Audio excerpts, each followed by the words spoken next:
I don't want to lead. I can, but I don't want to. You get me? Yeah. Same tayo, same thoughts. I can, but I don't want It's to. hard to choose. Yun talaga yung nira. I don't like the feeling. I don't like it. Tapos pag kunwari close ka, tapos di mo siya na-feel it. Because I believe na it happens for a reason. Hindi ko po masasabi na ginalingan ko po. It's just parang na-feel ko lang po na para sa akin po siya kuya.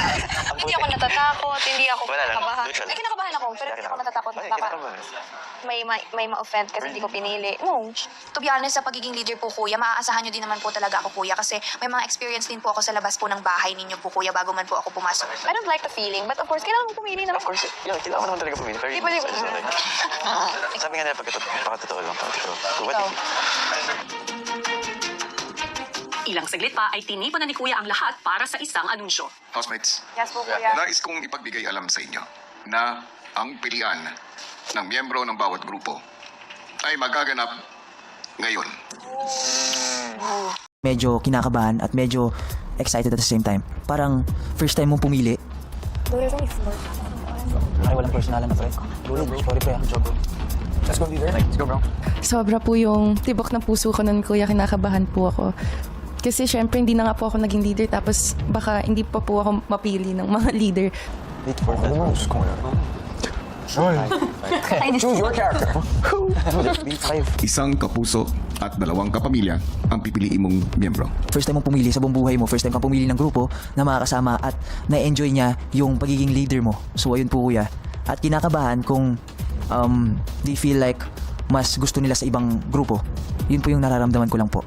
Para sa akin kuya, kaninang task is really competitive like me po. And meron po siyang pusong paglalaro at meron rin po siyang leadership sa pag-iisip. At meron po siyang strong personality rin po. At yung pipiliin ko po ay si Joaquin. Trust ko po si Anton. Malakas po siya, matalino po siya, marami po siyang kakayanan at masaya po talaga ako na pinili niya ako. Bago pumili ng susunod na miyembro ay nag-usap muna sina Anton at Joaquin. Pero wala rin silang malakas. So isa pang kapamilya, isa pang kapuso. Para sa akin kuya, yung isang tao na po to, she's really willing to learn. Gusto ko po siyang tulungan din. Tutulungan po namin siya sa mga task rin. And para bumuo rin po ng friendship. At yun po si Sofia. Nung pinili na po ako ni Anton, saya ko talagang, nakahinga na po ako ng malalim kasi parang kanina pa ako nagpapalpitate. Pero thankful ako kuya nung pinili ako ni Anton kasi yun talaga yung gusto ko una pa lang. And alam ko na we make a great team. Sa pagpili ng huling miyembro, muling nag-huddle ang grupo ni Anton. Sino ba options natin? Kasi di ba kanina, kumuha na tayo like, kasi isipin mo, wala rin silang malalakas. Huwag na naman natin abusuin like parang Malakas sila lahat, man. malakas yung lahat, pero may girls rin na hindi rin kaya yung mga ibang task. Baka may buhat yan, gulong. Ang huling miyembro, Pang-apat na pipiliin ko po, she's willing to learn and parang matutulungan rin po kami sa mga ibang task. At pipiliin ko po ay si Lala. Isa po siya sa pinaka-close ko, kuya. Every time may task, kuya, lagi po siyang palaban. And lagi po niya binibigay yung 100% niya, kuya. Yun po yung hinahanap ko rin po sa isang leader. para sa grupo mo, Anton, ang iyong mga miyembro, Joaquin, Sofia, at Lela. May tiwala po talaga ako sa kanila, kuya. Si Joaquin, sobrang galing po niya physically and mentally, kuya. Si Sofia naman po, grabe din po yung hunger niya na mag-strive at matuto. Also, Anton po, grabe din po yung core niya. Trust ko po sila lahat. Alam ko na they have my back. Sumunod na pipili ng kanyang mga kagrupo si Crystal. I was really nervous, kuya. I didn't know exactly what to feel, but I was just praying that God would help me think properly.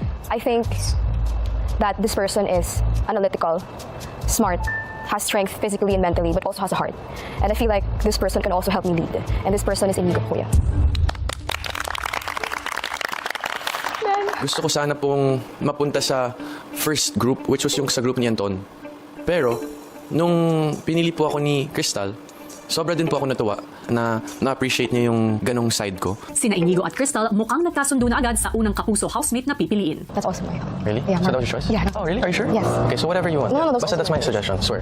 That's also my choice, swear. Alright. So that's good, we're on the same page. Yeah. Kuya, ito pong taong pinipili namin, we both think is very smart. And parehas po kami ni Inigo that I think magiging maganda po yung team namin if we walk through life and walk through tasks and challenges with the heart, but also be very rational. And I think that this person embodies both. And this person is Marco, Kuya. Somehow, nag-expect ako na mapipili niya ako kasi masasabi ko, Kuya, na nakilala ko siya on a deeper level. And nandun si Inigo, Kuya. Isa po si Inigo sa mga tinitingala kong housemate. Kinonsulta naman ni Crystal at Inigo si Marco para sa kanilang huling pipiliin. Ikaw, what are you thinking, Ashley? What are you thinking? Kinakabahan po ako kung kaninong group po ako mapupunta. Pero sabi ko na lang po talaga kay Lord, kayo na po bahala kung kaninong group ako mapupunta. I agree. Kuya, ito pong taong pinipili namin next is very authentic, very smart, but again, also has a heart. And this person is willing and very, very strong as well. And this person also gives out very beautiful ideas, which actually provokes the mind of others, my mind personally as well. This person is Clifford. Honestly, I don't mind being grouped with anyone, Kuya. Kasi yun nga yung mindset ko, like, whether close kami or hindi, masaya po kung kahit sino pong kagrupo kasi that's also a way na I can get closer po with them. Crystal, ang iyong mga miyembro ay si Inigo, Marco, at si Clifford. We feel like we're very common. We have the same goal, and I'm excited to see how competitive we will get here in the house. Ako, Kuya, again, I'm very confident with the people that I have in my team. Very confident ako, Kuya, kasi we're all very wise. We're all very mature. And alam ko na tatanggapin namin kung ano man po yung mangyayari. But at the end of the day, we will fight. Susunod, The reason why grupo ni na Anton at Crystal at si Carmel naman ang susunod na pipili ng kanyang mga kagrupo. Hindi ko po actually kinonsider yung mga taong alam ko pong close na po sa akin, Kuya. Mas pinili ko po yung mga taong mas gusto ko pa pong makilala, Kuya. The reason why pinipili ko po itong tao na to is because I believe na itong tao na to is smart, and aside from that, a good listener. And I think yung mga ideas niya po is makakatulong sa amin. So this person is Keith. I got so shocked na pinili ako first. Hindi ko na-expect yung Kuya. Like, when she called my name, I really jumped. Parang, I'm not really super close with everyone yet, especially Carmel. Mag-ate! Sina Carmel at Heath agad na nag-usap tungkol sa susunod nilang pipiliin. If ikaw, may nafe-feel ka sa isang tao dito sa loob ng bahay, na housemates na alam mong makaka-help sa tasks and alam mong makaka-help sa group natin. Ako yung leader. Ikaw, if may idea ka, I'm willing to listen. Para sa susunod na miyembro ng grupo ni Carmel, Siya po ay talagang determinado po, Kuya, when it comes to tasks. And hindi niya po hinahayaan na wala po siyang matulong. So hindi ko na po papatagalin pa. This person is Rave. Grabe naman. Sobrang happy, Kuya, kasi may pumili sa akin. At the same time, close ko din siya. So, alam ko pong magkakasundo kami as a group. Wait, magkasama na tayo. So, GMA na lang. She's very, organized and everything. Inakitaan ko na po siya ng leadership skills. Not just in the tasks, but sa pang-araw-araw na gawain po, Kuya, nakikitaan ko po siya doon. So this person is Caprice.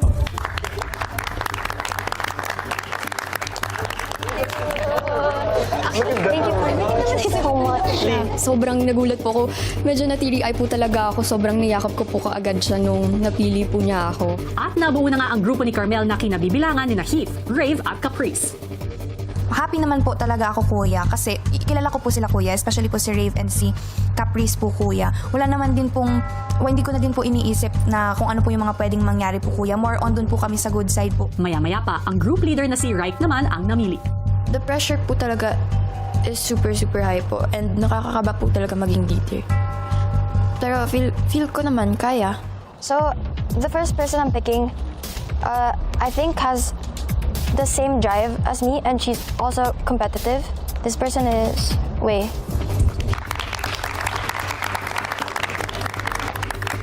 Actually, medyo in-expect ko siya kasi isa siya sa pinaka-close ko na housemate. And masaya ako na siya yung makakasama ko. Sina Reich at Waynona pinag-usapan ang mga hindi pa napipiling housemates. Do you think also is important? We need at least one. Princess or Ashley? Ashley is has good ideas, and Princess has a strong mind. Hanggang sa nilahad na ni Reich ang kanilang desisyon. For the second person po, they're one of the strongest persons here. And yeah, they can be funny, but I feel like they can also be serious at times. This person is si Fred po. nung pinili ako ni Rike para sa team niya. Masaya po ako kasi naintindihan din nila kung ano yung ginagawa ko sa bahay at alam din nila yung strengths ko tsaka weakness. Ang grupo ni Rike pinagpilian sina Ashley at Princess. Mindset. Malungkot po ako dahil walang pumipili sa akin. Pero parang kuya at the same time, tinatry ko na lang sabihin sa sarili ko na okay lang yan, mapupunta ka sa grupo na para sa'yo talaga. The last person po, kuya, I think she's also really strong. And her determination with the task is really high up there. This person is Princess. Naniniwala ako na kung ano yung ibibigay sa aking grupo, yun talaga yung para sa akin. So, natuwa ako na may prosesong ganun. It means talaga na it's fate na naging kagrupo ko sila. Hanggang sa mabuo na ang grupo ni Rike kung saan kasama sina Waynona, Fred at Princess. Ibig sabihin, otomatikong kasama na sa grupo ni Miguel ang hindi napiling housemates. Miguel, para sa iyong grupo, ang mga kasama mo ay si Lee, Ashley, and Eliza. I was really expecting na huli ako na mapipili and my gut was right. Napunta ako sa group ni Miguel and I'm really happy. Sabi ko kala Princess, sana kay Miguel ako. Tapos kuya, ang galing. Kaya kuya, nung nalaman ko po, natuwa po ako na ka-team ko po si Miguel. Yeah, sobrang okay po ako. At saka, yung leader po namin si Miguel, matalino pong tao si Miguel, kuya. Kaya may tiwala rin po ako sa kanya. I wanted someone smart po. It's important po kasi na as a leader po, I get input from the housemates. Our team has that po. And siguro has drive po. Yeah. Susunod! Isang ligtas ang magaganap at ang grupo na mananalo sa hamong ito ay ang grupo na maliligtas. This is the first time na hindi tayo magkakasama. Actually, ginawa ko talaga yun. And sabi ko, kahit sino, hindi ko napipiliin. Ako din. It's gonna be biased kasi. But if I really had a choice, of course you could drive. Oo. Hindi kita kayang saktan, boy. Ikaw pa rin na, boy. Naramdaman ko po na hindi po ako yung first option nila bilang member po nila. Pero hindi naman po ako na-offend doon, kuya. Kasi meron din po talaga silang hinahanap sa members nila. And ako po, kung hindi ko po parang na-achieve yun, okay lang po yun sa akin. Maya-maya pa, nag-usap ang grupo ni Rike. I feel like this is such a serious group. You really need a balance, bro. Bro. Anong balance? Balik pang balance. Kasi parang seryoso kaming tatlo. Yeah. You know guys, I got you. I won't give up on the task. You feel me? Makinig. Sobrang saya din talaga. Ako lang rin yung lalaki. Kaya ibig sabihin, kailangan ko mag-step up. Kung seryoso ang usapan ng ibang grupo, ang grupo naman ni Carmel, tila chill lang na pinag-uusapan ang ibang grupo. Marco, close din. Marco, Clifford. Inigo ba? Tapos Crystal. Sabi sa labas, may makachismis tayo para makasabot pa. Joke lang. I'm happy with my group po, kuya. We're really balanced and can't wait to build our chemistry even more. Habang si Miguel, kinamusta ang kaibigang si Eliza. Ba't di feel? Hindi okay ka na. Siyempre malungkot talaga. Oo, nakalungkot. Pero means, just use it. Wag mo gamitin as negative. Use it as positive. Even if, I know madali sabihin, mahirap gawin, pero do use it as positive. Just use it as motivation. Masaya po. Medyo kilala na po namin yung isa't isa. And ako po personally, gusto ko rin pong mas makilala pa si Miguel kung ano po yung mga kaya niyang gawin, kung ano po yung mga kaya niyang i-offer or itulong po, kuya, sa amin. Sabi mo, just whatever you think. Parang sabihin mo, mali yung decision. Mali yung decision nila, hindi ka pinili. Pag ako, pipiliin kita first. Masaya po kuya na nakasama ko po si Eliza sa grupo ko. Of course, medyo close na po kami kuya. So I think yung bond po namin sa mga tasks is gonna be easier po kuya. It's an advantage po kuya.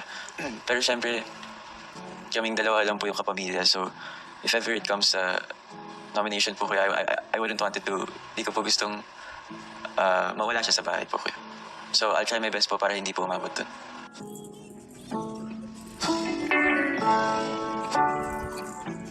Enjoy ka na! Namin ang ipapangalan nila sa kanilang pangkat. Ako po si Joaquin. Ako naman po si Lala. At ako naman, si Anton. And I'm Sophia. Ito kami ang... Antonin sila! We are the Fighting Sweethearts! Ako si Inigo. I'm Crystal. Ako si Marco. And I'm Clifford. Hello po, ako po ang cutesy number 1 na si Heath Ornales. At ako naman po ang cutesy number 2, Caprice Cayetano. At ako naman po ang cutesy leader ng aming group na si Carmel Collado. At ako po ang cutesy number 4, Rain Victoria. And we are the Caramel the Cutesy! Ako po si Fred. I'm Princess. Ako po si Rai. I'm Waynona. Kami ang Rays of Sunshine! Ako si Eliza. At ako si Lee. Ako si Miguel. Ako naman si Ashley. And we are the Robotas Smashes! Ito si Miguel dito! Ito si Miguel dito! Sino nga kaya ang aangat sa mga unang grupo ng edisyong ito? Abangan bukas! Rulebook! Feeling ko gaganunin na natin or ano natin? Ganon. Violations yan. Mabigat siya, no? Sa maikling panahon ng inyong pananatili sa aking bahay, ilang ulit na ninyong nilabag ang mga patakaran ko. Dahil dyan, napagpasyahan ko na kayo ay patawan ng isang parusa. Ang bawat isa sa inyo ay magbubuhat ng Big Rulebook, ang isang violation